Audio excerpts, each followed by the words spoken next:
Hello friends, welcome to my channel. ತುಂಬ ದಿನಗಳ ನಂತರ ನಾನು ಆಲ್ಮೋಸ್ಟ್ ಮನೆಗೆ ಬಂದು ಒಂದು 15 ಡೇಸ್ ಆಯಿತು. 15 ಅಲ್ಲ, 10 ಡೇಸ್ ಆಯಿತು.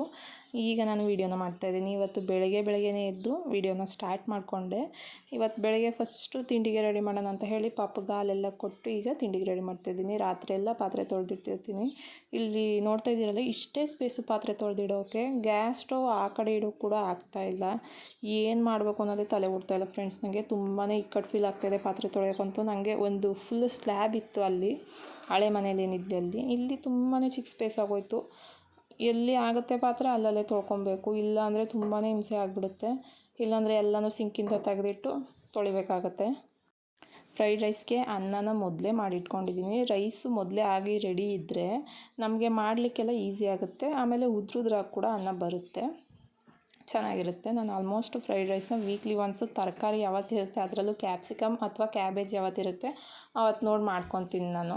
ಇದನ್ನು ಆಲ್ರೆಡಿ ನಾನು ಒಂದು ಶಾರ್ಟ್ಸಲ್ಲೇ ಹಾಕಿದ್ದೀನಿ, ರೆಸಿಪಿನ ನೋಡ್ಬೋದು. ಇಲ್ಲಿ ಡಿಟೇಲಾಗಿ ರೆಸಿಪಿ ಏನು ತೋರ್ಸೋಕ್ಕೆ ಹೋಗಿಲ್ಲ ನಾನು, ಸಿಂಪಲ್ಲಾಗಿ ಹೇಳ್ತೀನಿ. ಮೊದಲಿಗೆ ಎಣ್ಣೆಗೆ ಈರುಳ್ಳಿ ಸ್ಲೈಸಾಗಿ ಕಟ್ ಮಾಡ್ಕೊಂಡಿರುವಂಥ ಒಂದು ದೊಡ್ಡ ಈರುಳ್ಳಿನ ಹಾಕ್ಕೊಬೇಕು. ಅದನ್ನು ಚೆನ್ನಾಗಿ ಫ್ರೈ ಮಾಡ್ಕೊಂಡ ನಂತರ ಅದು ತುಂಬಾ ಏನು ಸೀಬಾರ್ದು, ಜಸ್ಟ್ ಗೋಲ್ಡನ್ ಬ್ರೌನ್ ಆಗುತ್ತಲ್ಲ ಅಷ್ಟು ಬೇಡ, ಅದಕ್ಕಿಂತ ಸ್ವಲ್ಪ ಕಡಿಮೆ ಹಸಿಯಾಗಿ ಇರಬೇಕು ಈರುಳ್ಳಿ. ಅಷ್ಟಕ್ಕೆ ಅದನ್ನು ಚೆನ್ನಾಗಿ ಫ್ರೈ ಮಾಡಿಕೊಂಡು ಮೆಣಸಿನ್ಕಾಯಿ ಹಾಕ್ಕೊಬೇಕು.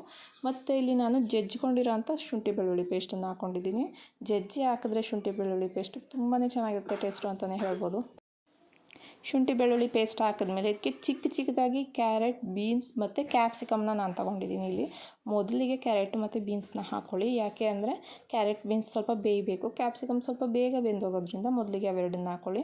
ಇದರಲ್ಲಿ ನಾನು ಹೋಟೆಲಲ್ಲಿ ತಿಂದು ನನಗೆ ಎಕ್ಸ್ಪೀರಿಯೆನ್ಸ್ ಆಗಿದ್ದು ಫ್ರೈಡ್ ರೈಸಲ್ಲಿ ಏನು ಅಂದರೆ, ನಾವು ತರಕಾರಿನ ಅಂಟಿಲ್ ಅದು ಸ್ಮೂತ್ ಆಗೋ ತನಕ ಚೆನ್ನಾಗಿ ಉರಿದು ಬೇಯಿಸಿ ಎಲ್ಲ ಮಾಡಿ ಫ್ರೈಡ್ ರೈಸ್ ಮಾಡ್ತಾಯಿದ್ವಿ.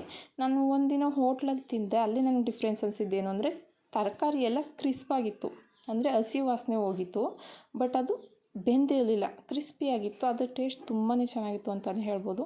ನೀವು ಕೂಡ ಅದೇ ರೀತಿ ಮಾಡಿ ಟ್ರೈ ಮಾಡಿ. ನಾನು ಅಷ್ಟೇ ಇವತ್ತು ಜಾಸ್ತಿ ತರಕಾರಿನ ಫ್ರೈ ಮಾಡೋದಕ್ಕೆ ಹೋಗಿಲ್ಲ, ಸಿಂಪಲಾಗಿ ನೋಡ್ತಾ ಇದ್ದೀರಲ್ಲ, ಇಲ್ಲಿ ಕ್ಯಾರೆಟ್, ಬೀನ್ಸ್ನ ಬೇಯೋದಕ್ಕೆ ಹಾಕಿದೆ. ಅಷ್ಟರಲ್ಲಿ ಕ್ಯಾಪ್ಸಿಕಮ್ ಕಟ್ ಮಾಡಿ ಅದನ್ನ ತೊಳೆದು ಅದನ್ನು ಕೂಡ ಸೇರಿಸ್ಕೊಂಡ್ಬಿಟ್ಟೆ. ಇಷ್ಟು ಆಗೋ ಅಷ್ಟರಲ್ಲಿ ಅದು ಕರೆಕ್ಟಾಗಿ ಬೆಂದಿತ್ತು. ಅದಕ್ಕೆ ಸ್ವಲ್ಪ ಕ್ಯಾಪ್ಸಿಕಮ್ ಹಾಕಿದ್ಮೇಲೆ ನಾನು ಉಪ್ಪಿನ ಪುಡಿನ ಸೇರಿಸ್ಕೊಂಡೆ. ಅದಕ್ಕೆ ಸ್ವಲ್ಪ ಅರಿಶಿನ ಪುಡಿ, ಗರಂ ಮಸಾಲ, ನಿಮಗೆ ಖಾರ ಬೇಕು ಅಂದರೆ ಸ್ವಲ್ಪ ಸಾಂಬಾರು ಪುಡಿ ಏನಿರುತ್ತೆ ಅದನ್ನು ಒಂದು ಅರ್ಧ ಸ್ಪೂನಷ್ಟು ಸೇರಿಸ್ಕೊಬೋದು. ಫ್ರೈಡ್ ರೈಸ್ ಅಂತೂ ತುಂಬಾ ಚೆನ್ನಾಗಿತ್ತು. ಲಾಸ್ಟಲ್ಲಿ ಕೊರಿಯಂಡರ್ ಲೀವ್ಸು ಅಂದರೆ ಕೊತ್ತಂಬರಿ ಸೊಪ್ಪನ್ನ ಸೇರಿಸ್ಕೊಂಬಿಡಿ, ತುಂಬಾ ಚೆನ್ನಾಗಿರುತ್ತೆ. ನನಗಂತೂ ತುಂಬ ಇಷ್ಟ ಆಯಿತು ಈ ಸಲ. ನೋಡಿದ್ರಲ್ಲ, ಇಷ್ಟೇ ಈರುಳ್ಳಿ ಬೇಯಿಸ್ಕೊಬೇಕು. ಈರುಳ್ಳಿ ಆದಮೇಲೆ ಸ್ವಲ್ಪ ಕ್ಯಾರೆಟ್, ಬೀನ್ಸು ನಿಮ್ಗೆ ಎಷ್ಟು ಬೇಕು, ಜಾಸ್ತಿ ತರಕಾರಿ ಇದ್ದಷ್ಟು ಚೆನ್ನಾಗಿರುತ್ತೆ ಇದು. ಅದು ಚಿಕ್ಕದಾಗಿರಬೇಕು, ಹಾಗಾದ್ರೇ ಅದು ಚೆನ್ನಾಗಿ ಫ್ರೈ ಆದ್ರೂ ಹಸಿ ವಾಸನೆ ಬರೋದಿಲ್ಲ, ಮೇಲೆ ಒಳಗಡೆ ಒಂದೇ ರೀತಿ ಇರುತ್ತೆ, ಆಯಿತಾ. ಈ ರೀತಿ ನಾನು ಆಲ್ಮೋಸ್ಟ್ ಮಾಡೋದು ಈಗ ಹೊಸ ಎಕ್ಸ್ಪೀರಿಯೆನ್ಸ್ ಆದಮೇಲೆ ಕಲ್ತ್ಕೊಂಡಿರೋದು. ನೀವು ಕೂಡ ಟ್ರೈ ಮಾಡಿ ನೋಡಿ, ತುಂಬಾ ಚೆನ್ನಾಗಿರುತ್ತೆ. ಇದೆಲ್ಲ ಆದಮೇಲೆ ಇನ್ನು ಮನೇನ ಸ್ವಲ್ಪ ಏನು ನಾನು ಆರ್ಗನೈಸ್ ಮಾಡಬೇಕಿತ್ತು, ಸುಮಾರು ಮಾಡ್ಕೊಂಡಿದ್ದೀನಿ. ಇನ್ನು ಒಂದು 30% ಮಾಡಿಲ್ಲ ಅಂತ ಹೇಳ್ಬೋದು. ವಾಷಿಂಗ್ ಮಿಷಿನ್ನು ಅದೆಲ್ಲ ಫಿಟ್ ಆಗಿಲ್ಲ, ಅಂದರೆ ಇಲ್ಲಿ ವಾಷಿಂಗ್ ಮಿಷಿನ್ ಪಾಯಿಂಟ್ ಇದೆ, ಬಟ್ ನಮ್ಮದು ವೈಯರ್ ಅಲ್ಲಿ ತನಕ ಬರ್ತಾಯಿಲ್ಲ, ಅದಕ್ಕೆ ಹೊಸದು ಮಾಡಿಸ್ತಾಯಿದ್ವಿ. ಅದೆಲ್ಲ ಆದಮೇಲೆ ಮನೆ ಫುಲ್ ಕಂಪ್ಲೀಟಾಗಿ ರೆಡಿ ಆಗುತ್ತೆ. ನೋಡೋಣ ಎಷ್ಟಾಗುತ್ತೆ ಅಷ್ಟು. ಆದರೆ ಡೈಲಿ ಬೇಸಿಸ್ ಮೇಲೆ ರುಟೀನ್ ಜೊತೆಗೆ ಪಾಪುನ ಇಟ್ಕೊಂಡು, ಅದರಲ್ಲಿ ರಜೆ ಬೇರೆ ಇಲ್ಲ ಅವನಿಗೆ, ಅವನನ್ನು ನೋಡ್ಕೊಂಡು ಈ ಕೆಲಸಗಳು ಮಾಡೋದು ಸ್ವಲ್ಪ ನನಗೆ ಟಫ್ ಆಗ್ತಾಯಿದೆ. ವೀಡಿಯೋ ಮಾಡೋದಕ್ಕೆ ಟೈಮ್ ಸಿಕ್ಕಿದ್ರೂ ವೀಡಿಯೋ ಎಡಿಟ್ ಮಾಡೋದಕ್ಕೆ ಆಗ್ತಾಯಿಲ್ಲ, ಹಂಗಾಗ್ಬಿಟ್ಟಿದೆ. ಅದಕ್ಕೆ ಒಂದು ಸ್ವಲ್ಪ ನಿಧಾನಕ್ಕೆ ಟೈಮ್ ತೊಗೊಂಡು ಒಂದೊಂದೇ ವ್ಲಾಗ್ನ ಅಪ್ಲೋಡ್ ಮಾಡೋಣ ಅಂತ ಹೇಳಿ ಮಾಡ್ತಾಯಿದ್ದೀನಿ. ಈಗ ಎಲ್ಲ ಆದಮೇಲೆ ನಾನು ಇದಕ್ಕೆ ರೈಸ್ನ ಮಿಕ್ಸ್ ಮಾಡ್ಕೊತಾ ಇದ್ದೀನಿ. ಅಲ್ಲಿ ನೋಡ್ತಿರ್ಬೋದು ನೀವು, ಯಾವ ಲೈಟಿಂಗು ಬೇಡ ಈ ಅಡುಗೆ ಮನೆಗಂತೂ. ನಮಗೆ ಅಷ್ಟು ಬೆಳಕು ಕಿಟಕಿಯಿಂದ ಡೈರೆಕ್ಟಾಗಿ ನಾವು ಅಡುಗೆ ಮಾಡೋದ್ರ ಮೇಲೇ ಬೀಳ್ತಾ ಇರುತ್ತೆ. ಬೆಳಗ್ಗೆ ಹೊತ್ತು ಅದು ಸ್ವಲ್ಪ ಹಿಂಸೆ ಕೂಡ ಆಗಿಬಿಟ್ಟಿದೆ. ಹೇಗಾಗಿದೆ ಅಂದರೆ, ಮುಖಕ್ಕೇ ಬೀಳ್ತಾ ಇರುತ್ತೆ, ಅಲ್ಲೇ ನಿಂತ್ಕೊಂಡು ಅಡುಗೆ ಮಾಡಿ ತುಂಬ ಸೆಕೆ ಫೀಲ್ ಆಗುತ್ತೆ. ಬಟ್ ಮನೇಲಿ ಸೆಕೆ ಇಲ್ಲ, ಅಡುಗೆ ಮನೆ ಮಾತ್ರ ಸೆಕೆ ಫೀಲ್ ಆಗ್ತಾ ಇರುತ್ತೆ. ತಿಂಡಿ ಮಾಡಿಟ್ಟು ಮೊದಲಿಗೆ ಅವರಿಬ್ಬರನ್ನ ಮುಖ ತೊಳೀರಿ ಅಂತ ಹೇಳಿ ನಾನಿಲ್ಲಿ ಕಸ ಎಲ್ಲ ಗುಡಿಸ್ಕೊಂಬರ್ತಾ ಇದ್ದೀನಿ. ಒಂದು ಕಡೆಯಿಂದ ಕಸ ಹೊಡ್ಕೊಂಬಿಟ್ರೆ ಆರಾಮಾಗಿ ಕೂತು ಊಟ ಮಾಡ್ಬೋದು, ತಿಂಡಿ ಮಾಡ್ಬೋದು ಅಂತ ಹೇಳಿ. ಇದು ಗೋಮಯ ಏನಕ್ಕೆ ಅಂದರೆ ಫಸ್ಟ್ ಮನೆಗೆಲ್ಲ ಹಾಕಬೇಕಿತ್ತಲ್ಲ, ಅದಕ್ಕೋಸ್ಕರ ತಂದಿದ್ದು. ಬಟ್ ನಾನು ನೀರಿಗೆ ಮಿಕ್ಸ್ ಮಾಡಿ ಹಾಕ್ಕೊತೀನಿ, ಯಾಕಂದರೆ ಗೋಡೆಗಳು ಕಲರೇ ಆಗಬಾರ್ದಲ್ವ, ಅದಕ್ಕೆ. ಇದೆಲ್ಲ ಆದಮೇಲೆ ಕಸ ಗುಡಿಸ್ಕೊಂಡು ಎಲ್ಲನೂ ಕ್ಲೀನ್ ಮಾಡಿ ಈಗ ತಿಂಡಿಗೆ ಹಾಕ್ಕೊಡ್ತಾಯಿದ್ದೀನಿ. ಇತ್ತೀಚೆಗಂತೂ ತುಂಬಾ ಲೇಸಿ ಆಗಿಬಿಟ್ಟಿದೆ ಫ್ರೆಂಡ್ಸ್. ನಾನು ಈ ಮನೆ ಯಾವಾಗ ಶಿಫ್ಟಿಂಗ್ ಮಾಡೋಕ್ಕೆ ಸ್ಟಾರ್ಟ್ ಮಾಡಿದ್ವಿ ಆವಾಗಿಂದ ಲೇಸಿನೆಸ್ ಎಲ್ಲ ಹೊರಟೋಯ್ತು ಅಂತ ಹೇಳ್ಬೋದು. ಇಲ್ಲಿಗೆ ಬಂದಾಗಿಂದ ಆಲ್ಮೋಸ್ಟ್ ಅಲ್ಲೆಲ್ಲ ನಾನು 6:30 7 ಗಂಟೆ ಅಷ್ಟೊತ್ತು ತನಕ ಮಲಗ್ತಿದ್ದೆ. ಬಟ್ ಇಲ್ಲಿ ಅಂತೂ ನನಗೆ 6 ಗಂಟೆ 6:05 6:10 ಇಷ್ಟೇ ಲಾಸ್ಟು ಎಚ್ಚರ ಆಗಿಬಿಡುತ್ತೆ. ನನಗೆ ಇನ್ನೂ ಬೇಗ ಬೇಗ ಎದ್ದಬೇಕು ಅಂತ ಆಸೆ. ಬಟ್ ಎದ್ದರೆ ಏನು ಕೆಲಸ ಮಾಡೋದು ಅಂತಲೇ ತಲೆ ಓಡಲ್ಲ. ಅದಕ್ಕೆ ನಾನು ಆಲ್ಮೋಸ್ಟ್ ಎದ್ದಲ್ಲ. ಈಗ ಬೆಳಗ್ಗೆದೆಲ್ಲ ಕೆಲಸ ಮುಗಿಸಿ ಪಾತ್ರೆ ಎಲ್ಲ ನೋಡಿತಿದ್ದೀರಲ್ಲ ಅಲ್ಲಿ ತೊಳೆದಿಟ್ಟು ನಂತರ ಇಲ್ಲಿ ನಾನು ಮಧ್ಯಾಹ್ನಕ್ಕೆ ರೊಟ್ಟಿನ ಮಾಡ್ಕೊತಾ ಇದ್ದೀನಿ. ಸಾಂಬಾರಿತ್ತು, ಅದಕ್ಕೇ ರೊಟ್ಟಿ ಮಾಡ್ಕೊಳ್ಳೋಣ ಅಂತ ಹೇಳಿ ಮಾಡ್ಕೊತಾ ಇದ್ದೀನಿ. ಮನೆ ಕೆಲಸದ ಜೊತೆಗೆ ರುಟೀನ್ ಕೆಲಸದ ಜೊತೆಗೆ ಈ ಆರ್ಗನೈಸಿಂಗ್ ಕೂಡ ಮಾಡಬೇಕಲ್ವ, ಅದಕ್ಕೆ ಆದಷ್ಟು ಮಾಡೋದು, ಇನ್ನು ನನ್ನ ಮಗನ ನೋಡ್ಕೊಳ್ಳೋದು ಮತ್ತು ಅಡುಗೆ ಮಾಡೋದು ಇಷ್ಟಲ್ಲೇ ಆಗ್ತಾಯಿದೆ. 2 ತಿಂಗಳು ರಜಾ ಹೇಗಪ್ಪ ಕಳೆಯೋದು ಅನಿಸ್ತಾಯಿತ್ತು. ಈ ವರ್ಷ ಅಂತೂ ನಮ್ಗೆ ಏನೂ ಗೊತ್ತಾಗಲಿಲ್ಲ. ಫಸ್ಟ್ ಇಯರ್ ಅಲ್ವ ಹಾಕಿದ್ದು, ಏನು ರಜೆ ಇತ್ತು ಏನೂ ಗೊತ್ತಾಗಲಿಲ್ಲ. ಹಾಗಾಗೋಯ್ತು. ಈ ಶಿಫ್ಟಿಂಗ್ ಅನ್ನೋದ್ರಲ್ಲೇ ತಲೆ ಕೆಟ್ಟೋಯ್ತು. ಆ ಮನೇಲಿ ಆದ ಪ್ರಾಬ್ಲಮ್ಗಳಿಂದಾಗಿ ನಾವು ಇಷ್ಟು ಅರ್ಜೆಂಟಲ್ಲಿ ಎಲ್ಲನೂ ಮಾಡ್ಕೊಬೇಕಾಯ್ತು.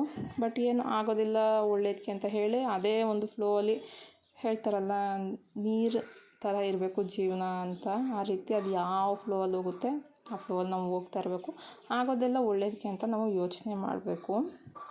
ಸುಮ್ಮನೆ ಅದು ಯಾಕಾಯಿತು ಏನಾಯಿತು, ಆ ಮನೆ ಚೆನ್ನಾಗಿತ್ತು ಈ ಮನೆ ಚೆನ್ನಾಗಿದೆ ಚೆನ್ನಾಗಿಲ್ಲ ಅದೆಲ್ಲ ಬೇಡ. ಮನೆ ನನಗೆ ಎಲ್ಲದಕ್ಕಿಂತ ಹೇಳಬೇಕು ಅಂದರೆ ಆ ಮನೆಗಿಂತ ಈ ಮನೇಲಿ ತುಂಬಾ ಬೆಟರಾಗಿ ಫೀಲ್ ಆಗ್ತಾಯಿದೆ. ಆ್ಯಂಡ್ ನಮಗೆ ಇದು ಸರಿಯಾಗಿದೆ ಅನಿಸ್ತು ನನಗೆ ಹೇಳಬೇಕು ಅಂದರೆ. ಅದರಲ್ಲೂ ಸ್ವಲ್ಪ ನಮ್ಮ ಐಟಮ್ಸ್ ಎಲ್ಲ ಇಲ್ಲಿ ಶಿಫ್ಟ್ ಮಾಡೋದು ತುಂಬಾ ಕಷ್ಟ ಆಗೋಯಿತು. ಬೀರುನಪ್ಪ ಎತ್ತ ತನಕ ಸಾಕಾಗೋಯಿತು. ಬಟ್ ಆದ್ರೂ ಓಕೆ, ಎಲ್ಲ ಸೆಟಪ್ ಆಯಿತು. ಈಗ ಆರಾಮಾಗಿದ್ದೀನಿ, ತೊಂದರೆ ಏನಿಲ್ಲ. ಆದರೆ ಹೇಳಿದ್ನಲ್ಲ, ಈ ಸಿಂಕ್ ಪಕ್ಕ ಈ ಸ್ಪೇಸ್ ಕಡಿಮೆ ಇದೆಯಲ್ಲ, ಇದೊಂದೇ ತುಂಬಾ ದೊಡ್ಡ ಪ್ರಾಬ್ಲಮ್ ಆಗಿಬಿಟ್ಟಿದೆ ನನಗೆ. ಅದನ್ನು ಹೇಗೆ ಸಾಲ್ವ್ ಮಾಡ್ಬೋದು, ನಿಮ್ಗೆ ಏನಾರು ಐಡಿಯಾ ಇದ್ದರೆ ನನಗೆ ಕಮೆಂಟ್ ಮಾಡಿ. ಬಟ್ ಗೋಡೆಗಂತೂ ಏನೂ ಹೊಡೆಯೋಕ್ಕಾಗಲ್ಲ. ಅಂಕಲ್ ಸ್ವಲ್ಪ ಸ್ಟ್ರಿಕ್ಟ್ ಇದ್ದಾರೆ.